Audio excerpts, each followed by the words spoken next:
ಈಗ ನನ್ನ ಒಂದು ಸರ್ಕಾರಕ್ಕೆ ಆಗ್ರಹ ಮಾಡ್ತಕ್ಕಂಥದ್ದು, ಇವತ್ತೇನು ನೀರು ಇನ್ಫ್ಲೋ ಇದೆ, ಮೊದಲು ಒಣಗಿರ್ತಕ್ಕಂಥ ನಮ್ಮ ಬೆಳೆಗೆ ನೀರನ್ನು ಮೊದಲು ಬಿಡ್ತಕ್ಕಂಥ ಕೆಲಸ ಮಾಡಿ. ತಮಿಳ್ನಾಡಿಂದು ಅವ್ರಿಗೇನು ಕೊಡಬೇಕು ಅದು ನೋಡೋಣ, ಮುಂದೆ ಮಳೆ ಬರಲಿ, ಬಂದಾಗ ನೋಡೋಣಂತೆ. ಇವತ್ತು ಏನು ನೀರು ಬರ್ತಾ ಇದೆ, ಈ ನೀರನ್ನು ಬರೀ ತಮಿಳ್ನಾಡಿಗೆ ಕಳೆದಲ್ಲ, ಬಿಟ್ಬಿಟ್ರೆ ಆಗಲ್ಲ ಗೇಟ್ ತೆಗೆದು. ನಮ್ಮ ರಾಜ್ಯದಲ್ಲಿ ಒಣಗಿರ್ತಕ್ಕಂಥ ನಮ್ಮ ಆ ಒಂದು ಕಾವೇರಿ ಬೇಸಿನ್ ಏರಿಯಾದ ರೈತರನ್ನು ಉಳಿಸ್ಲಿಕ್ಕೆ ಮೊದಲು ನೀರು ಬಿಡಿ ಅಂತಕ್ಕಂಥದ್ದನ್ನು ನಾನು ಆಗ್ರಹ ಪಡಿಸ್ತಾ ಇದ್ದೆ.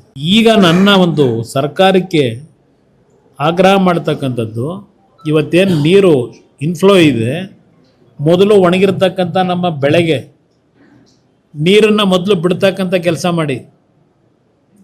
ತಮಿಳ್ನಾಡಿಂದು ಅವ್ರಿಗೇನು ಕೊಡಬೇಕು ಅದು ನೋಡೋಣ, ಮುಂದೆ ಮಳೆ ಬರಲಿ, ಬಂದಾಗ ನೋಡೋಣಂತೆ. ಇವತ್ತು ಏನು ನೀರು ಬರ್ತಾ ಇದೆ, ಈ ನೀರನ್ನು ಬರೀ ತಮಿಳ್ನಾಡಿಗೆ ಕಳೆದಲ್ಲ, ಬಿಟ್ಬಿಟ್ರೆ ಆಗಲ್ಲ ಗೇಟ್ ತೆಗೆದು. ನಮ್ಮ ರಾಜ್ಯದಲ್ಲಿ ಒಣಗಿರ್ತಕ್ಕಂಥ ನಮ್ಮ ಆ ಒಂದು ಕಾವೇರಿ ಬೇಸಿನ್ ಏರಿಯಾದ ರೈತರನ್ನು ಉಳಿಸ್ಲಿಕ್ಕೆ ಮೊದಲು ನೀರು ಬಿಡಿ ಅಂತಕ್ಕಂಥದ್ದನ್ನು ನಾನು ಆಗ್ರಹ ಪಡಿಸ್ತಾ ಇದ್ದೆ.